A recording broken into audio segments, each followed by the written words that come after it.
Assalamualaikum warahmatullahi wabarakatuh. Nama saya Alma Zugra dari kelas manajemen A2 akan mempresentasikan cara membuat jurnal umum.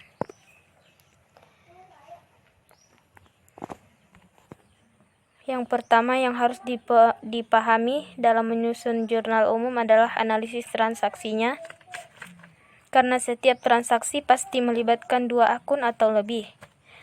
Akun yang terlibat dalam transaksi ini harus kita cermati penambahan dan pengurangannya, karena hal ini berdampak pada posisi debit dan kreditnya. Nah, ini berikut 5 akun yang terdiri dari akun harta, utang, modal, pendapatan, beban.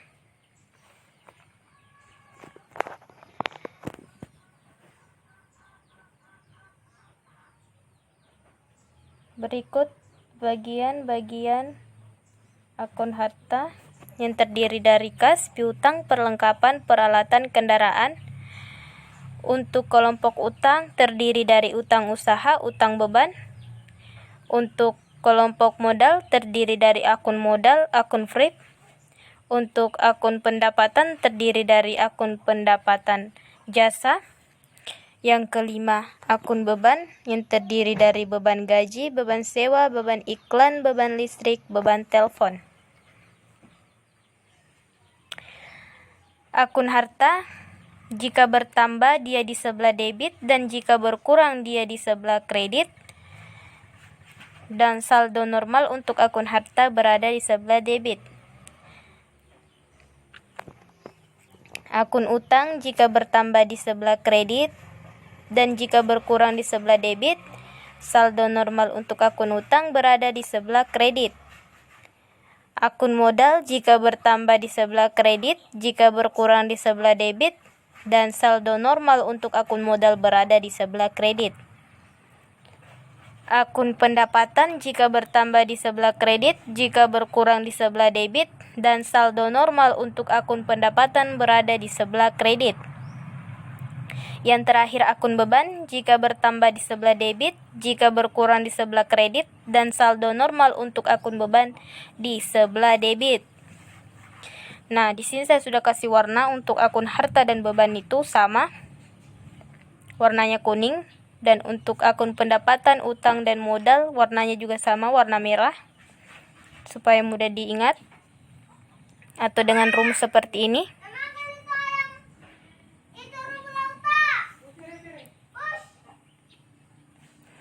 Lanjut, berikut contoh. Contoh soalnya yaitu Bu Ratna mendirikan salon bernama Dream Salon. Berikut transaksi yang terjadi pada salon Dream Salon selama bulan Juli 2020.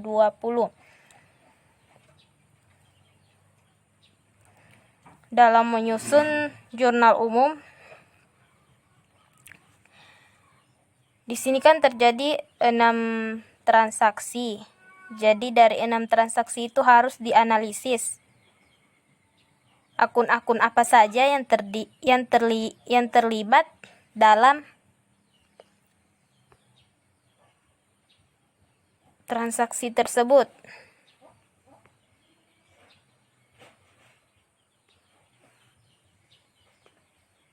Nah, ini berikut cara membuatnya.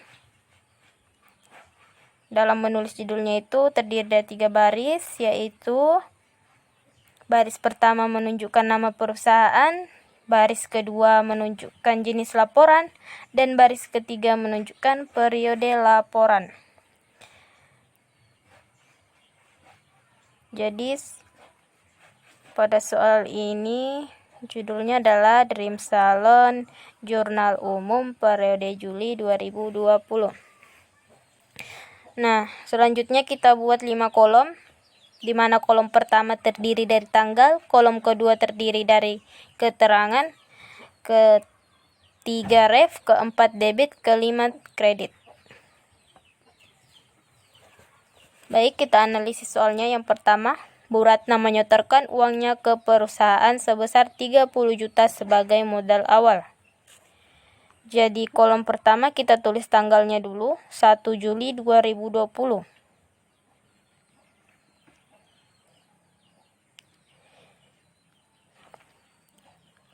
Ketika Bu Ratna menyetorkan uang ke perusahaan, kas di perusahaan berarti bertambah.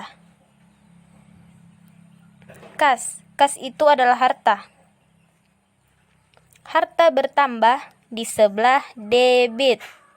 Kita tulis keterangannya kas dan bertambah di sebelah debit senilai 30 juta.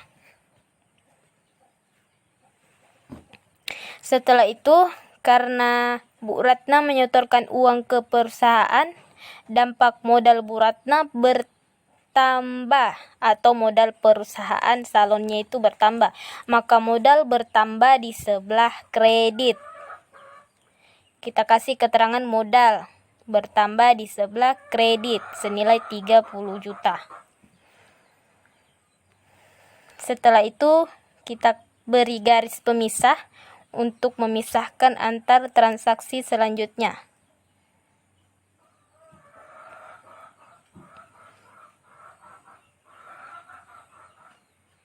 Yang kedua, kita beri tanggal 2 Juli 2020. Kita analisis soalnya. Perusahaan meminjam uang ke bank sebesar 20 juta. Nah, meminjam uang ke bank itu berakibat uang perusahaan bertambah. Uang itu kan kas. Berarti kas adalah harta. Harta itu bertambah di sebelah debit. Bertambah di sebelah debit. Jadi kita tulis keterangannya kas. Hartanya bertambah di sebelah debit senilai 20 juta.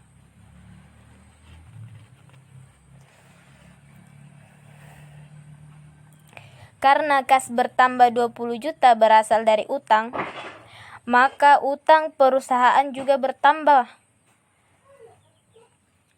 Utang bertambah di sebelah kredit. Kita beri keterangan utang. Utang dan kita tulis di sebelah kredit 20 juta. Sekira seperti itu. Selanjutnya 3 Juli 2020. Membeli peralatan salon seharga 5 juta secara tunai. Nah, ketika membeli peralatan, berarti peralatannya itu bertambah. Peralatan itu masuk di kelompok harta. Harta bertambah di sebelah debit. Jadi kita tulis keterangannya peralatan bertambah di sebelah debit. Nah, ketika membeli peralatan secara tunai maka menggunakan uang. Uang itu kas. Kas termasuk kelompok dari harta. Harta berkurang di sebelah kredit. Kita tulis keterangannya kas dan menulis di sebelah kredit 5 juta. Diberi lagi garis pembatas untuk memisahkan transaksi. Selanjutnya, transaksi berikutnya 4 Juli 2020. Bu Ratna mengambil uang kas untuk kepentingan pribadinya sebesar 3 juta. Nah, mengambil uang untuk kepentingan pribadi berarti nama akunnya FRIP. FRIP itu bagian dari modal, maka modal berkurang di sebelah debit. Kita tulis keterangannya FRIP berkurang di sebelah debit senilai 3 juta.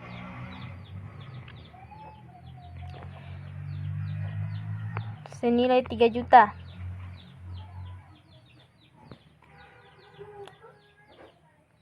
Berarti uang kas perusahaan berkurang.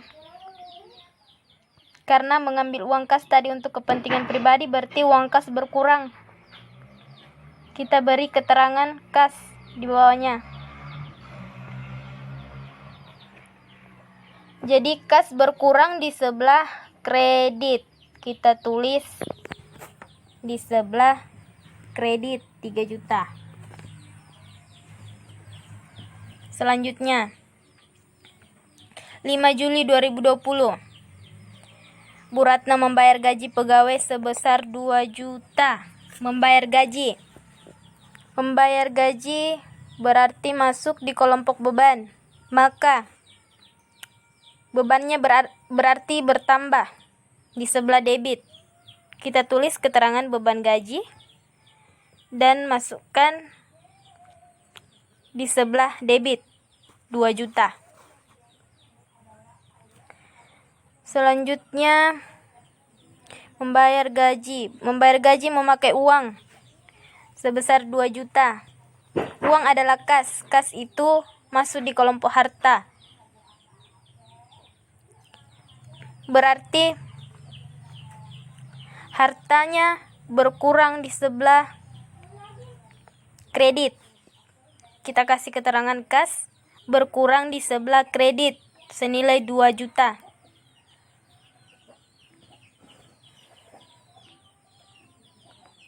Yang keenam, Bu Ratna menerima pendapatan salon sebesar 6 juta tanggal 6 Juli 2020. Bu Ratna menerima pendapatan salon sebesar 6 juta. Menerima pendapatan berarti menerima uang. Jadi analisisnya menerima uang itu kas. Kas masuk di kelompok harta. Harta bertambah di sebelah debit. Harta bertambah di sebelah debit. Kita tulis keterangannya kas.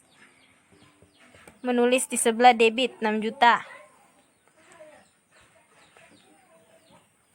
Nah, karena uang ini bertambah dari pendapatan salon,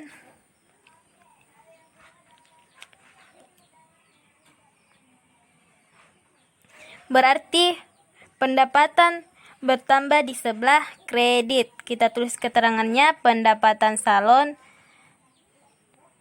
Kita masukkan di sebelah kredit sebesar 6 juta. Oke, sekiranya sampai di situ.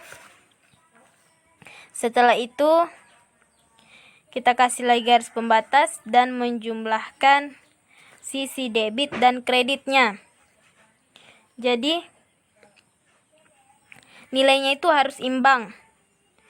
Kalau tidak imbang, berarti ada yang salah dalam penyusunan jurnal umum tersebut.